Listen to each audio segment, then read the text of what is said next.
Good evening, ladies and gentlemen. Let's start with some imagination. Not the reaction I was expecting. Who here likes imagination? Okay, so picture this. You have an essay due and you open your laptop. You're about to start when suddenly, ding, it's a notification. So you pull out your phone and then suddenly it's one scroll after the next, after the next. That essay, it's forgotten. And this goes on day after day until it's a day of the deadline. And then you're scrambling to get that essay done. Ladies and gentlemen, my name is Shashva Dedhia, and I will be talking to you about a common phenomenon that affects most of us in our daily lives. Procrastination, the act of delaying tasks unnecessarily. And although this is a problem on a large scale, which does have many effects in our lives, we can work over that procrastination barrier and succeed at what we do. So let's delve into the stats and causes of procrastination before then understanding how we can overcome it for a better and successful career life. Before we get into some official statistics, can I just have a quick show of hands here? Who over here, especially with the students, thinks that they do procrastinate on a regular basis? In fact, did you know that a study by Dr. Piers Steele, who's a leading expert with matters such as procrastination, his study said that 20% of adults, those in the workforce, said they procrastinate on a regular basis. That's a fifth of the workforce.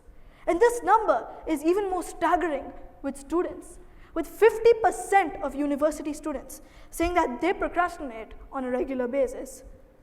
94% of procrastinators go through emotional and mental problems such as stress, anxiety, and guilt. On a larger scale, this can lead to missed deadlines and job instability. Did you know that procrastination in just the USA alone causes a 1.8 trillion, yes, trillion with a T, a $1.8 trillion loss in productivity? That technically means that procrastination is worth more than the top 5 richest people in the world combined. So we have realized that procrastination is a problem that can be impactful on a large scale. But let's understand its causes.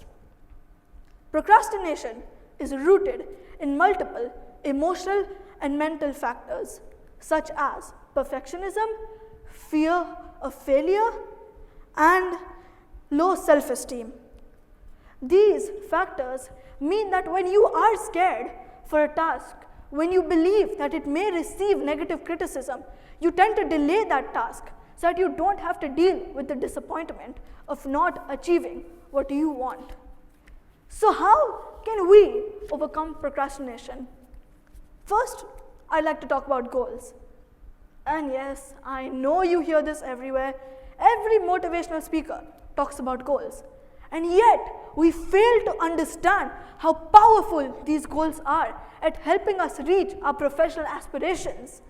By setting specific, measurable, achievable, relevant, and time-bound goals, we can break up a larger task into smaller goals that we can work towards so that we can achieve success in our professional lives. The next technique I would like to talk about, rather ironically named after a common vegetable, is the Pomodoro technique. This technique is basically when you work for a set amount of time, say 25 minutes, and then you take a 5-minute break. By taking that 5-minute break, you incentivize your mind to work hard in those 25 minutes while not overworking yourself so you can have better quality work. Also, another factor that can help stop procrastination is limiting distractions. Know that phone? Put it on silent. If you limit distractions, that lowers the incentive of your mind to stray off and helps you focus on a specific task. Let's talk about self-compassion. As I said, procrastination is rooted in problems such as low self-esteem. So by practicing self-compassion, by not beating yourself up, but by going in with a growth mindset, so you can realize how you can improve in the future. So instead of having a lower self-esteem, your problems become like opportunities. You can work over them and gain more in your career. Now let's talk about accountability. What you can do when you want to finish a big task is seek accountability. Not brag, but tell someone or make promises. Like what I do. I tell my mother when I'm going to do something big. And this helps me keep that promise and actually finish that task so I can make my mother proud. Now, I would like to end with last but not least, a very impactful way for you to complete a task. Focus on the benefits. This is something that helps me. See, I am a huge procrastinator. My motto used to be, I'm not going to stop procrastinating today, but tomorrow.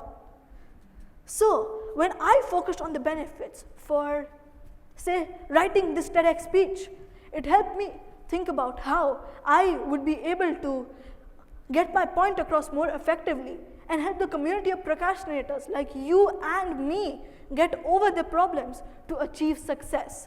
By focusing on the benefits, instead of looking at how a task can damage you, you look at how a task can help you and how you can achieve that task to become a bigger and better person.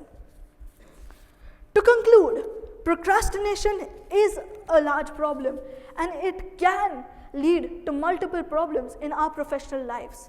But it is not difficult to defeat procrastination, to get over what's stopping us from becoming who we want to be. And by using the above techniques, you can become a better person. What I want you to take away from this talk is that hard work is the key. And by working hard towards getting that first step, getting that edge over procrastination, you can unlock your full potential. Thank you.